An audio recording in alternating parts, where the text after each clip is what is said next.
Good morning. Welcome. And nice to see you again. It's another lovely morning.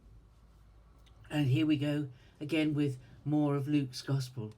It's been a great journey, and we've only reached halfway through chapter 9. And I wonder how long this journey will take us and whether we'll go on any offshoots on the way. But at the moment, we're sticking with Luke's Gospel, and it's chapter 9, verses 18 to 22. This is a parallel passage to one in Matthew, when Jesus went to Caesarea Philippi, as Matthew identifies it, and there, with just his disciples with him, he asked them, "Who do the crowds say I am?" We talked about this the other day, that there were lots of rumours about who Jesus was. And they reported back to Jesus that the crowds, and remember they'd been on this tour themselves, going around the different towns and villages, and they'd heard firsthand what people were saying. Some were saying, "You're John the Baptist come back to life."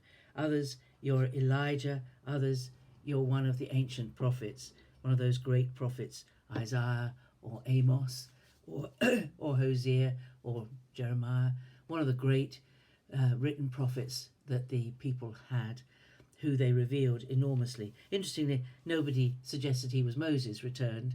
That's an interesting thing, or Abraham, but that he was one of the prophetic people. And then he asked them, "Who do you say I am?" And it's Peter who says, "You are the Christ, the Messiah of God." Now, Luke doesn't include the words that Jesus spoke to them about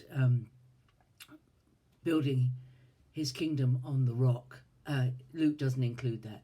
And if you want to read that bit, do look at the Matthew parallel passage. But I wanted to talk today about Caesarea Philippi. Again, can I encourage you, if you've got a Bible or maybe on the internet, just look at it on the internet, put in Caesarea Philippi and see where it is on the map of Israel. And it was interesting to me when I visited Israel quite a number of years ago, probably 20 years ago now it is, with my daughter Rachel, and we went on a trip to Caesarea Philippi because we were staying in Nazareth rather than staying in Jerusalem, and we saw a lot of the main places where Jesus did his ministry, rather than centre our focus on Jerusalem, which actually was quite a small part of the ministry of the Lord. Most of his ministry was conducted in Galilee, and on the Sea of Galilee and around Capernaum and Bethsaida and so on. But Caesarea Philippi, I was surprised that it was a drive out. It was a 2-hour drive. It was a long way out north, and it's an interesting place because there's nothing there. There's nothing there. It is the source of one of the main sources of the River Jordan. The river rises there in the rocky hillside there, and there's nothing there now. There probably was a little town there when Jesus was around, built by the Romans, but the focus of the place was the hillsides are full of little nooks and crannies in the natural crevices in the rocks, and in every one the Romans had put little gods and goddesses, little statues, little items to worship, little gods to worship. It was the place where all but the Jewish God were worshipped, a place where you could go and just venerate any god, and it was a very popular place in that time to go to for pagan worship. And when we went and visited it, we stood in this valley and looked up at these rocks and these crevices and saw where they had put all these shrines, and you could see why it naturally drew people to do that. It was a beautiful place, and it set me thinking, why did Jesus go to this pagan place of worship to ask his disciples, "Who do men say that I am?" because he didn't do anything else there. There's no record of him doing anything else. He didn't meet with crowds. He didn't heal people. He went there, and it was at least 20 miles.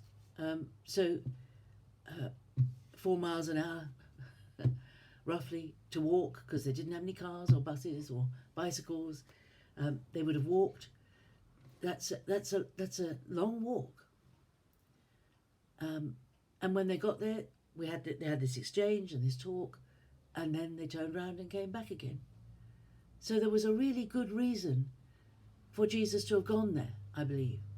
And I think what he was saying was, it's not just who do the Jews think I am, but it's going to be, who do the Gentiles think I am? Who am I in comparison to every God that exists in the worship of this world? Who am I? Where do I fit into this pantheon of gods? And the answer is, he is above all. But it was, to me, it was very profound, and perhaps this is your thought for the day, our thought for the day, is where does Jesus sit in our thinking in comparison to Buddha or Allah? Where does Jesus fit in our world? In how does he compare to other gods and other schemes of worship and other ways? And he immediately, when they had acknowledged that he was the promised one, he was the Christ, he was the anointed one of God, he immediately told them he was going to suffer and be condemned and be rejected by the leaders of the people, and he would then be raised from the dead. And when we realize who Jesus is compared to every other item we might worship in our lives, whether that's a football team, some of us are very attached to our football teams. Where is Jesus in comparison to your favourite football team, or your favourite footballer, or your favourite pop artist, or your favourite actor? Where does he stand in comparison? Does he come first?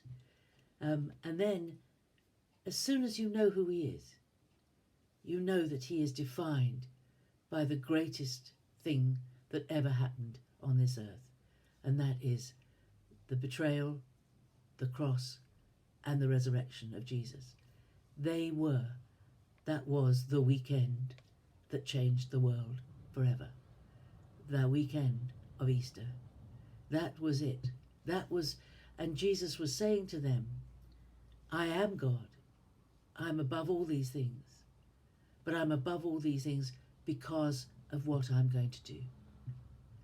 Because my life's work is to save the whole world. To save every person if they turn to me. It's a wonderful thing. Have a read of it today. Have a think about it today. And do look at the map and see just how far they went to get to Caesarea Philippi for this discussion that they had with Jesus. Have a great day. Some good thinking, I hope. And I'll see you tomorrow. Bye-bye.